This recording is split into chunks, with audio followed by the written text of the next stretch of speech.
They sit together, sobbing, shaking, looking at photos of his father, her husband. They mourn his death at their home on the outskirts of Beijing.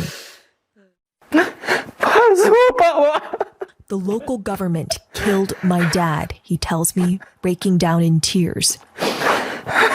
I just want to get justice for my dad. Why did you lock us down? Why did you take my dad's life away? His 58-year-old father needed emergency medical help when their building was locked down. He says there were no COVID cases in the building, but China seals off entire neighborhoods, even when there are only suspected cases nearby. Do you blame your father's death on this country's zero COVID policy? Yes, very sure.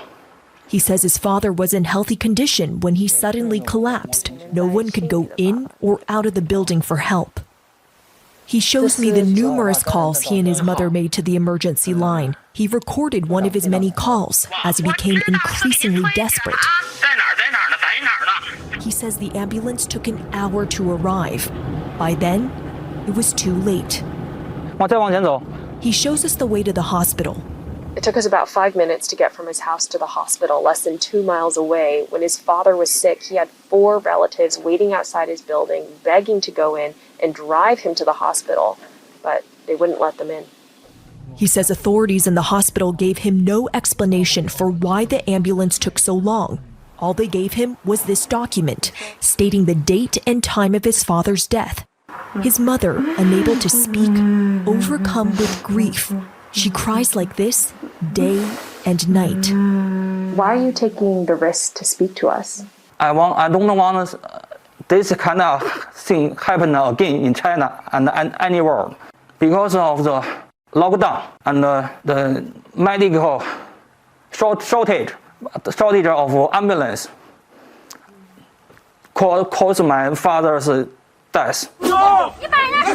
Outrage in China is mounting over the human costs of the country's draconian zero COVID policy. China carefully counts every COVID death, but not the countless people who've died because they couldn't get emergency care during lockdown.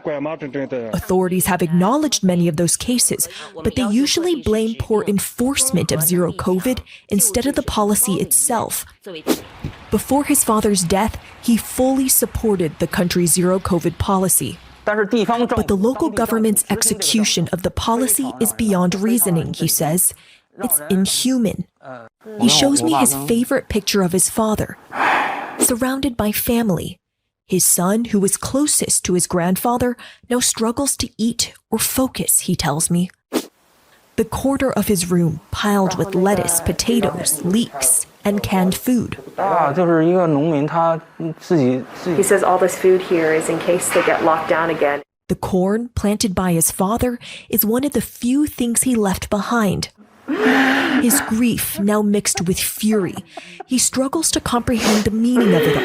His father's death in the name of zero COVID. Oh, what a heartbreaking story. And Selena, the fact that citizens are speaking out now, that they're actually criticizing the government for some of the restrictions that likely aren't going away. Just give us a sense.